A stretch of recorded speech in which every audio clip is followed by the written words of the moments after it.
Small town nila.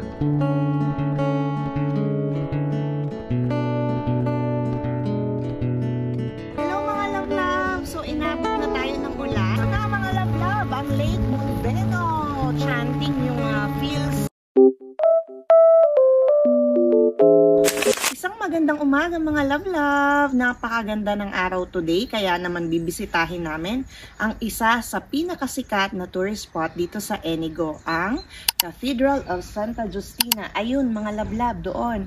So lagi niyong tatandaan mga love-love na kapag pupunta kayo sa isang lugar, hanapin niyo ang kanilang simbahan at tayo ay mag-pray. Kaya hali kayo mga love-love. Tingnan niyo naman ang aking kapaligiran. Punong-puno ng kabundukan mga love-love. Tara, let's! Mga love-love, nakikita nyo ba ang message ng aking hoodie? Love the earth. Ayan. So, syempre, ito ay binili namin on sale sa Champion. Diba? Yung hoodie ko at saka itong aking pants at itong aking shoes na Everlast ay hindi ako sponsored, on sale. O, diba mga love-love, kaya kailangan kapag bibili kayo ng mga gamit, intayin nyo mag-sale at talagang ang laki matitipid nyo. Good morning mga love-love. Samahan nyo kami mag-ikot-ikot. Maghahanap kami ng bar para magkape. At iikutin namin itong ano na to. Itong pinuntahan namin na to para ma-enjoy natin. At makita nyo at malaman nyo uli ang history ng pupuntahan natin ngayon. Tara mga love-love. Ayan, ang mga apple. Daming bunga. Nalalaglag lang dito.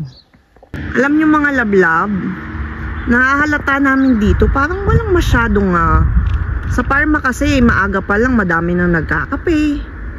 5:30 pa lang, bukas na ang bar. Bukas na yung mga kapihan doon. Dito parang walang katao-tao. Siguro kagabi Nice. Ang cute nito, oh. meron pa siyang manok. Ang dami niyang kahoy, oh. Para sa taglamig. Meron siyang rooster.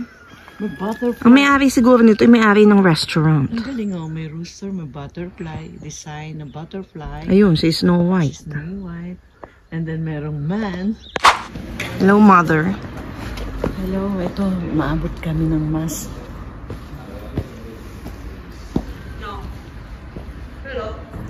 Ayan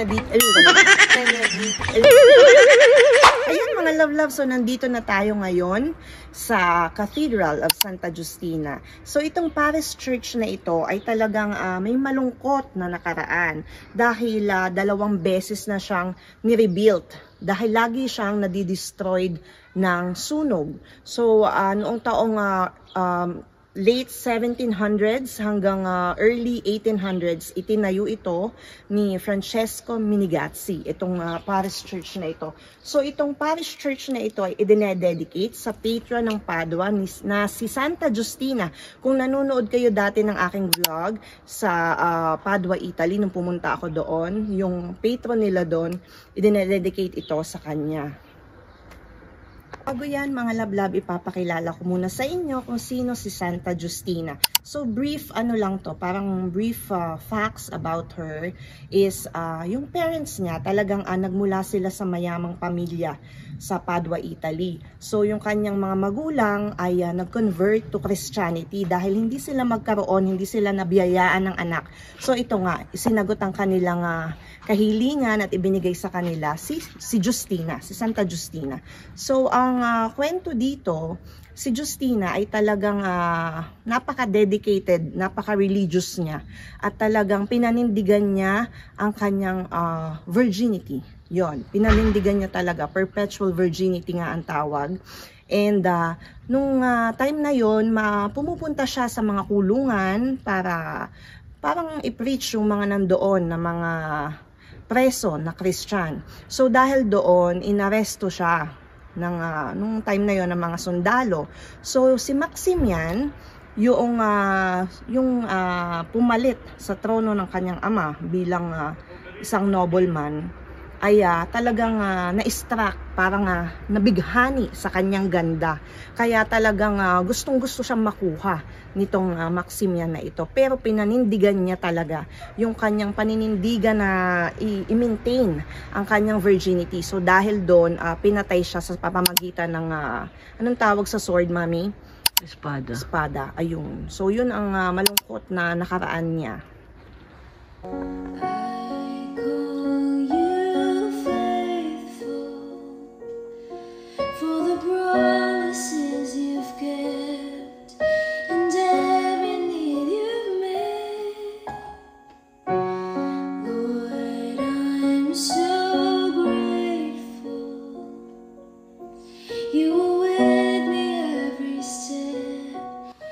So itong painting na ito, itong altar piece, ang kaisa-isang original na talagang hindi naapektuhan ng sunog dito sa simbahang ito. So ito yan. Nanatili siyang intact, guys. So, you have been so good to me. God, I can't believe how you love me. What a friend you have been. So good to me. God, I can't believe how you love me. What a friend you have been. Alam mo mga love, itong flower na ito ay yari sa ganchilyo. Hindi siya fresh flower. Alam mo, ang tiyaga talaga ng gumawa. Ang daming flowers, oh. Pakita ko sa inyo mga love. Talagang ano siya, ginanchilyo. Aww.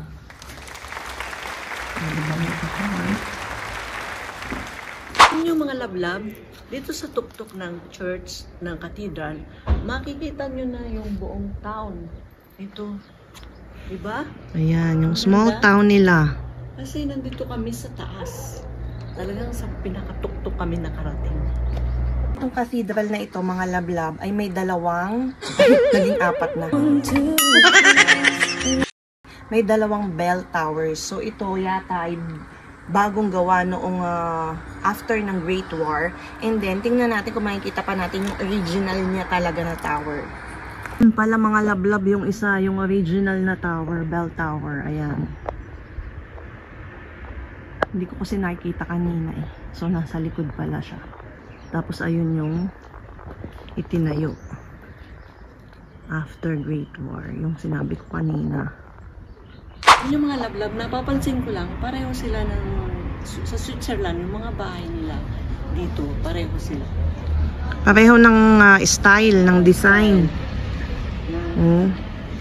Pati yung mga pagkakagawa ng kanilang mga balkonahe. Talaga ba? Tara na.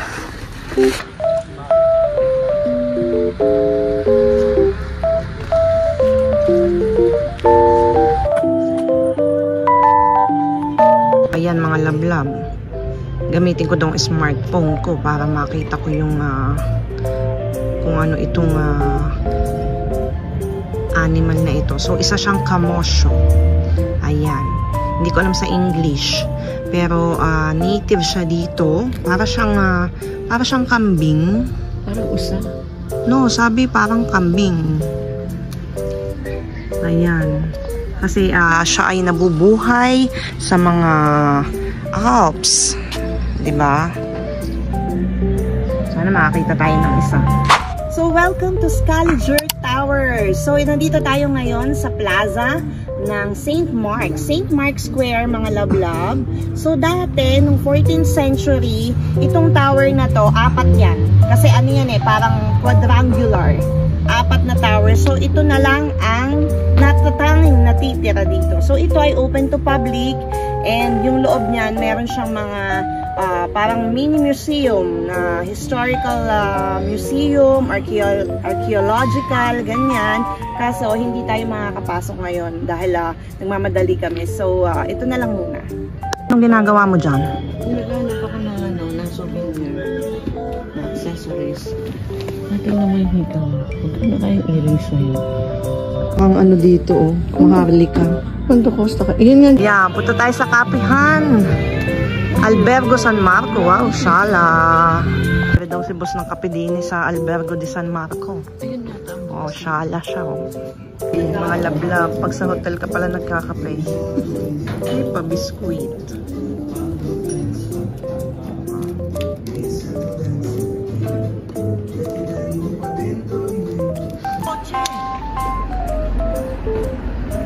Diyan na kayo at ako'y dito natitira. Ah, dyan ka na? Sino titiran mo dyan? Maghanap ako marito ko. Oh.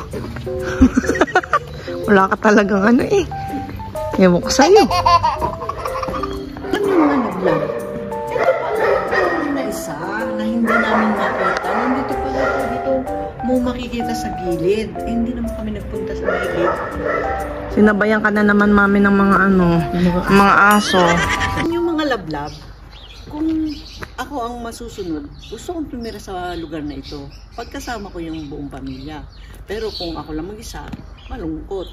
Kasama ko sila kasi ang ganda ng lugar na ito, napakalinis at saka napakatahimik. O diba, ang madidinig mo lang ay mga huni ng ibon. Ano pa madidinig na mga alulong ng aso. Naikwento ko ba yung kagabi? O, naikwento ko mami yung sinabayan tayo ng pagkadating natin. Umalembang ang kampana tapos yun. Pagtunog ng kampana, sakto talaga yung alulong ng mga aso. Sakto sa dating namin. Sabi ng nanay, ako daw ay mag-English speaking sa aking vlog dahil baka daw mapanood ng mga foreigner ang aking vlog. So, tingnan natin kung anong baon niyang English.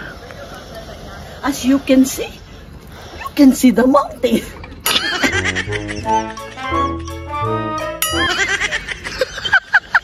Yun lang. Lawigan mo pa. Because What do you think of me? Thinking of you? I have no so many baon for English. But that's why I cannot speak English better. Wow! Sana all. As a matter of fact, there is small plantation of corn. And this is kalabasa. I don't know which is kalabasa. Natawa ako sa, as a matter of facts. Ang dami. Ewan ko sa'yo, nanay. O, tingnan nyo, guys. May kalabasa. Spring beans. At saka may mais. That is spring beans. Ano yung spring beans? Sitaw.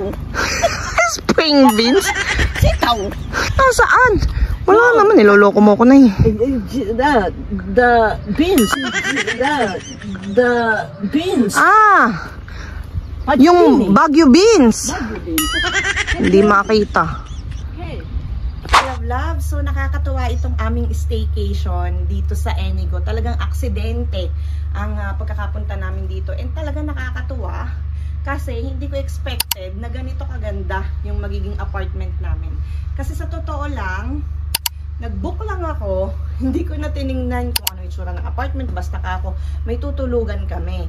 So, highly recommended guys, dahil talagang malinis yung apartment, malaki, spacious siya.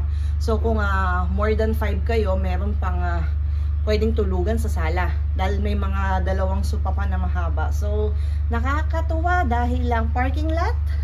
Unang-una, parking lot, napakaganda ng space para sa mga kotse at kaya safe na safe ang inyong mga kotse. Kaya dito parang na-feel ko na safe kami dahil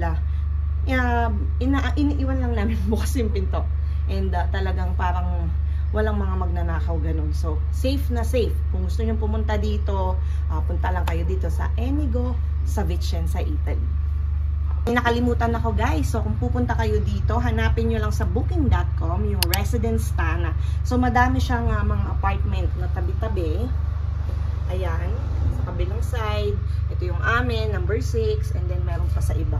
So, nga pala, meron akong nakalimutan. Lagi kayong mag-iiwan ng 20 para sa maglilinis. Yan. Ayun si ate kanina pumunta na dito. Tapos sinabi nga ako mag-check out na daw kami. Dahil usually ang check out ay 10 a.m. So, mag-iwan lang kayo ng 20 para lilinisin niya yung inyong apartment para sa susunod naman na mag-check.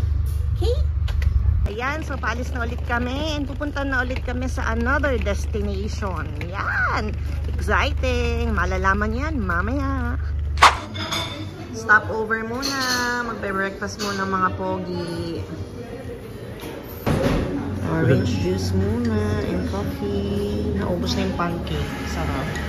De pronto canto, será porque te amo y siento el viento que pasa por tus manos. Todo es distinto cuando te estoy mirando. No me sorprendo, será porque te amo. Canto a tu ritmo en pleno mes de enero. Es primavera, será porque te amo.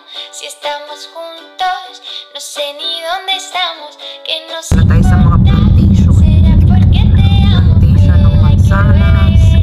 Tindahan dito. Apple plantation.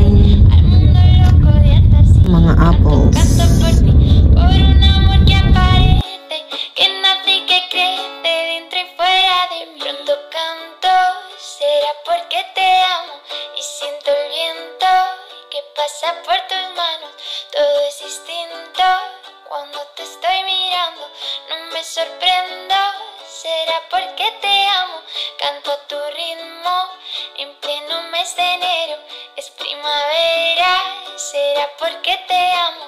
Si estamos juntos, no sé ni dónde estamos. Que nos importa, será porque te amo. Vuela y que vuela y verás que no es difícil volar. Vuela y que vuela y veré al mundo loco de atarse.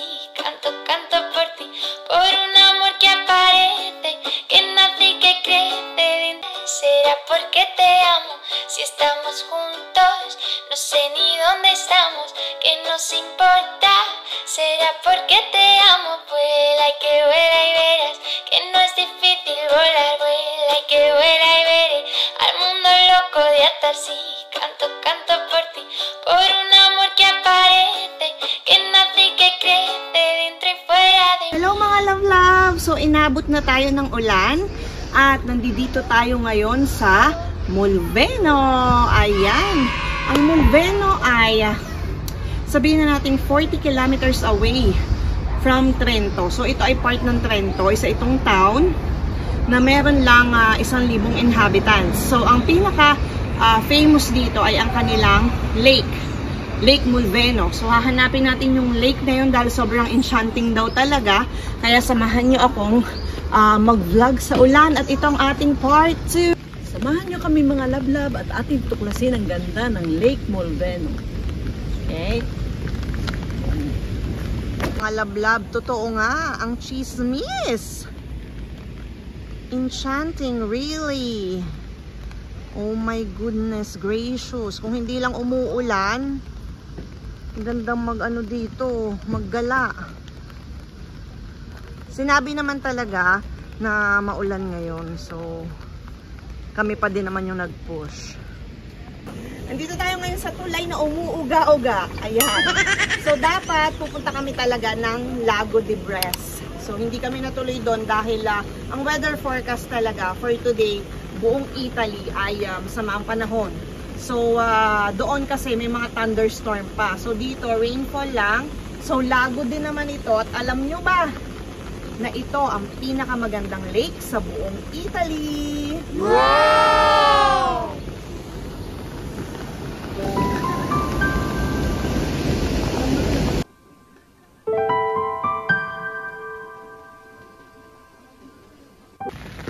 So kung mahilig ka sa sports, ay talaga namang itong Molveno ang perfect para sa'yo dahil nandito lahat ng klase ng sport activities. So sa likod ko may rentahan dito ng bike and then pwede kang mag-hiking kung hindi umuulan, boating, paragliding, name it, nandito lahat. So yan! Go, go, go na kayo dito mga sports. Ayan, may dumaan.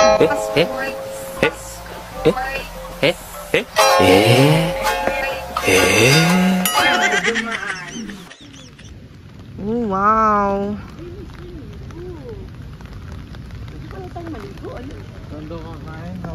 Mag-CR muna tayo. Talagang hindi kita maibibideo dahil akong ihihina. O, nakakita ka CR. O, go. Mama ko. Wala ka na. O, ayun, ang CR. Oh my God. Enchanting, guys.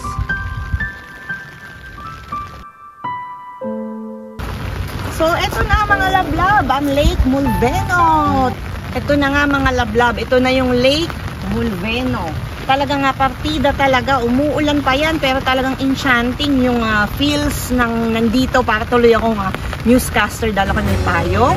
At alam nyo ba na ang Lake Mulveno ay ranked first among sa mga lakes ng Italy. Talagang napakaganda niya. At ang mga nakatira dito ay nasustain nila yung pagiging eco-friendly. Nasustain nila yung mga natural resources ng lugar na ito. So, na-awardan din sila ng orange, ano ang tawag doon? Flag. Orange flag. Ayan. Binibigay ito para sa mga tourist spots na talaga namang yung parang magaganda yung label. Yon, highest label na award yun, guys. Kaya, eto na! Nanay! Oh, baka madala ka ng agila! Hindi ka! Bahala. Wow! Ayan. O, diba, may eagle dyan. Dito na ako ngayon sa pinakamalaking eagle. Sino ba yan? Si Val Soto? Ng agila? Agila. Mulveno. Lablab. Ay, gusto ko sanang umupo dito. Kaso nga basa. Para maghintay naman. Baka may something special na dumaan dito. Eh, makakita naman ako ng eka nga forever. Pero, kung wala naman, okay lang. Forever na naman. Hindi pa ba ako sapat na forever mo? Siyempre, lahat kayo ay forever ko. Naman lang man ay joke-joke lang. Joke-joke lang. Oo. Makalugis. O post ka doon, Instagrammable kita dali. Oh, saan ka ba po-posting dyan? Okay, go. So makikita nyo guys, nandito lahat ng water sports activities. Sayang nga eh. Wrong timing na naman kami. May mga times talaga na kami ay nagtutour ng wrong timing. Binalaan na kasi kami na uulan. Kaya matigas ang ulo namin. So ayan. Inabot kami ng ulan. Ayan o. May mga rentals na para mag-sightseeing ka sa lake. Guys, sayang talaga. Electric boat for rent. So, syempre hindi tayo maglalayag dahil delikado ang panahon. So, tingnan-tingnan na lang muna natin sila. Bilang inabot na kami ng lunch dito. At anong oras na ba, Nay? 3:00 na ba? So maghahanap na naman kami ng makakainan na medyo makakatikim kami ng specialty ng mga taga Trento, di ba? Para kakaiba naman. Kahapon, sobrang ano ko sa pizza talaga. Teka lang, pupunta muna ako doon. May nakita akong magandang view.